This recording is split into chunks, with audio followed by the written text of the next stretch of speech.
And flow and rhythm, like any other circuit, is the name of the game here at Spa.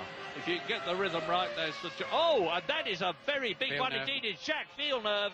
Jacques Villeneuve, who had his suspension collapse yesterday.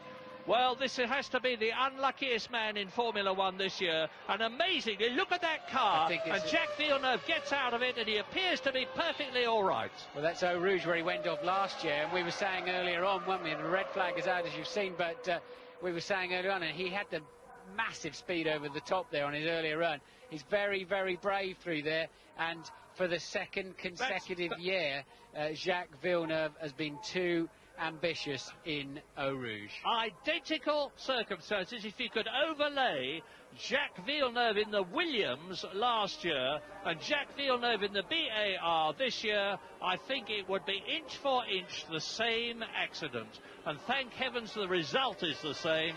A perfectly all right driver, albeit a very injured motor car. And of course, without a doubt, yes, the session has been stopped because they've got to get that broken machinery off the track. And look at the energy that's absorbed there. And look at the, isn't this incredible? He was doing an enormous speed when he went off and into the tyres. And that's another indication of how good the safety conditions are in Formula One these days.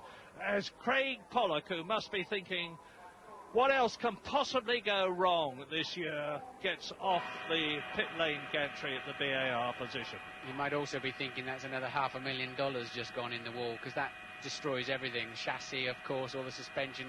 Inevitably, it would have broken the engine and the gearbox too. So that car absolutely just disposable. Throw it away. There's very little they can take off of that. And even they throw the seat belts away. Once a driver's had a big impact like that, the seat belts get thrown away too. But other people lose out, of course, at this moment, because, for example, Frentzen was on a very good lap, and that lap gets red flagged off. You are given a lap back in lieu of the red flag lap, but of course you don't get another set of tyres. You've lost the freshness of one of your new sets of tyres. So anybody on the circuit is also paying a little bit of a penalty here for Jacques' determination through Eau Rouge. It wasn't only Frentzen that suffered, because Damon Hill was in exactly the same position. So was Mika Salo and Johnny Herbert, Jean Lacey and Pedro Diniz. Here's a replay. Yes, here we go again. It started to get away from him in the foot of the hill, where the compression on the suspension and the car bottoms out, the tyres can go slightly light, and Jacques never able to recover it from there. Does it actually roll over? I was trying to catch it earlier on. Yes, it does. Look, it actually does a roll and ends up right way round again. That is an enormous with Jacques accident. in it, of course. Yeah. I mean, you are tightly belted. You can't move a muscle. Your head can move from side to side. And if we saw all that in slow motion again, his head would be plummeting like a pendulum from side to side of the car. Yes, and what's also worrying when you roll over in gravel like that is that the roll bar above your head can often dig into the gravel and still leave you exposed for hitting your head on the ground. Now, an incredible situation is that, as a matter of course, the BAR people are getting the spare car ready, because, as a matter of course, Formula One being what it is, notwithstanding the fact that Jacques Villeneuve has just been involved in that absolutely mammoth crash at about 160 miles an hour, but they just expect him to come doubling back and get in the spare car and go out. And he will, and he'll probably be very quick indeed. But so, whilst that debris is being cleared up, and you have a look at the runoff area for the corner, with 28 minutes and 51 seconds still to be run when the session is restarted, let's absorb what the situation is. Well, no, let's have a look at Jacques Villeneuve going off.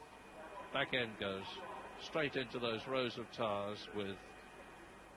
And immediately just calmly lifts his visor, gets out of the car, having undone his safety belts, waves to the crowd and sprints back. Yes, Mika Häkkinen fastest.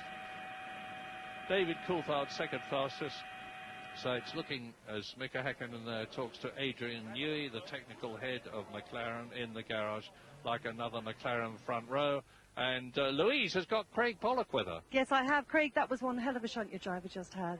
Well, he had the same shunt last year, and he thought it was the biggest one he'd had. But I think having a look at this is the biggest. The most important thing is Jacques looks as if he's okay, and he's ready to get into the backup car.